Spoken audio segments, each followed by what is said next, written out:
Well, now let's look at the second type of plagiarism here, which is mosaic plagiarism. Again, we have examples 1 and 2. Let's say consider the example. So by direct plagiarism, before we talk about mosaic one, by direct plagiarism we mean bringing, let's say the same words from a source without using quotation marks and without, let's say, citations, without mentioning the source. So what do we mean by mosaic plagiarism? We said that one way to avoid plagiarism is to paraphrase. If we decide to make changes in the text that we're going to mention in our own essay, well, we have to paraphrase that. But the thing is, sometimes the text is not efficiently paraphrased, is not paraphrased well. Like, for example, sometimes the writers, those who, for example, write an essay, okay, bring one text. All they do to make changes, all they do, for example, to paraphrase is taking out some words and substituting them with their synonyms. This is called poor paraphrase, because when we talk about paraphrasing, we mean changing the sentence completely. The words, the structure of the sentence, and let's say some other details related to the sentence that we're going to talk about later. So this is what we mean by mosaic plagiarism. So in mosaic plagiarism, unlike direct plagiarism, we make some changes, but the changes are not enough. That is only changing some of the words.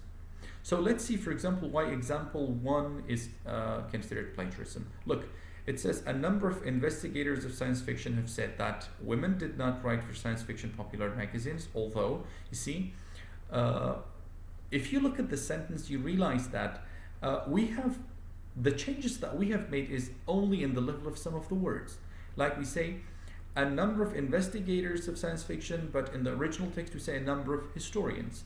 So all that we have changed is historians to investigators of science fiction.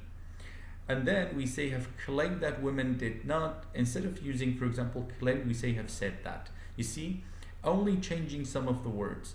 So example 1 is plagiarism because of 2 reasons. First, we have not paraphrased it properly. We have changed only some of the words. And the second reason, like the previous example 1 for direct plagiarism, is that we have not mentioned the source. Because of these 2 reasons, it is plagiarism. But example 2 is also the same, but because of only 1 reason. Here we have mentioned the source, which is Dunworth 20. But the thing is, we have the same problem with paraphrasing. So example 2 is again plagiarism, but because only we have not been able to paraphrase it properly. The proper usage is here. We say earlier analysis of women's participation in science fiction writing was flawed, and then we have the rest of the paragraph. When you, let's say, read it carefully, you realize that first, we have paraphrased the sentences effectively, like the changes are not only in the level of words, we have not changed only some words, we have changed the whole structure of the sentence, we have changed the words, we have, let's say, changed even the order of the ideas. Like, for example, as you can see here, when it says earlier analysis of women's participation in science fiction was flawed, we're talking about the second idea that is in the second part of the original text, but we have mentioned it at the beginning, and then later we talk about that analysis, and we mentioned the fact that, for example, we have mentioned the fact that it's wrong at the beginning, unlike the original text. So this is proper usage because we have paraphrased it effectively.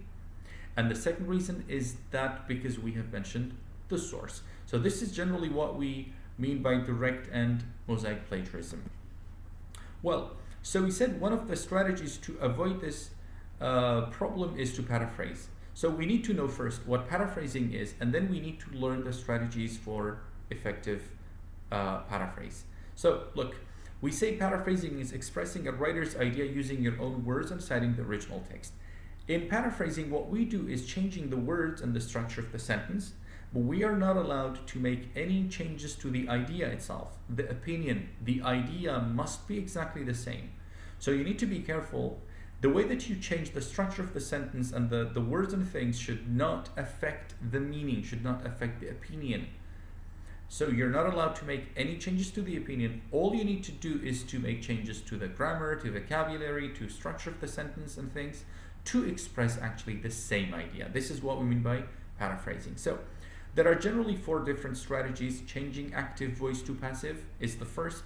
The second is using synonyms. The third is changing sentence patterns, and finally we have revising the order of ideas. That means changing them. You see, these 4 strategies does not mean that you can go for only one of them. That means you will have to go for either all of them or as many as possible. Sometimes, for example, there are some sentences that cannot be changed into passive. Well, that's okay. We can go for strategies 2, 3, and 4. Well, let's see. Considering the first strategy, we need to know what active and what passive, let's say, is, or what we mean by active voice and passive voice. So, as we have already discussed, let's say, the grammar of active and passive sentences, we know that generally, first we need to know the difference between 2 words. One of them is the subject and one of them is the doer.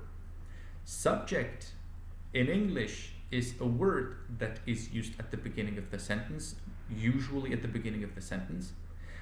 It's a word that is used before the verb. It's used before the verb, and it's the word or the group of words, which means it can be also a phrase that affects the verb, for example, in number. Like, for example, when you change the word, which is the subject, from singular to plural, sometimes the verb also changes. So this is what we mean by subject. The first word normally at the beginning of the sentence before the verb that affects the verb. Or let's say, very generally speaking, we say subject is a word that we're talking about, which may be the doer or not. So on the other hand, we say doer is the agent, the person who commits, let's say, something, who, let's say, does something. This is what we mean by the doer. So if the doer and the subject in one sentence is the same, we call the sentence active. Like, for example, we say each student was, like we say, they assigned each student with writing. They assigned each student. They is the subject, it's before the verb, and they is also the doer, or they can be, for example, someone. We say the lecturer, the professor assigned all the students with lectures. So the lecturer or the professor, which is the subject because it's at the beginning of the sentence before the verb, is also the doer because he has done this action, which is assigning the student. So the sentence is active. But if in a sentence the subject is not the doer while there is a doer, we say that sentence is passive. For example, we say each student was assigned to write a proposal. So each student here is the subject because it's used at the beginning of the sentence while it's not the doer. So that's why the sentence is, and actually there is a doer. This is a passive sentence. So the first strategy is to change active to passive. Like, for example, sometimes you realize that the sentence that is used in the original text is active, you can change it to passive. This is the first strategy. Strategy number 2, it says apart from replacing single words with their synonyms, you can use clusters of words. So because we need to change the words, you need to substitute them using their synonyms. Or sometimes instead of, for example, one word, you can use a phrase that refers to the same word. For example, house has been, in these examples, house has been replaced by home. Requires has been replaced by needs. You see, this is, we change a word for a word. But look, in the second part, we say the majority of the participants are men. We say more than half of them. You see, majority has been changed, and instead of using only one word, we say more than half of them. This is what we mean by replacing words by their, let's say, synonyms in the form of a group of words, or let's say a phrase. Strategy sentence is changing the structure of the sentence.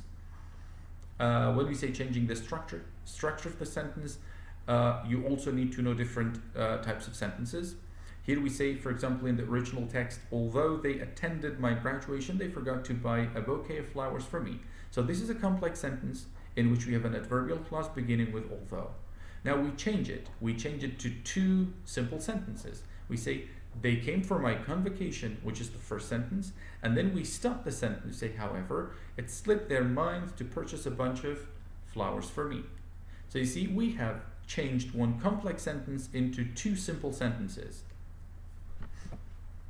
And this is about the types of sentences. You need to know that generally speaking, we have 4 types of sentences: simple, compound, complex, and complex compound, or compound complex.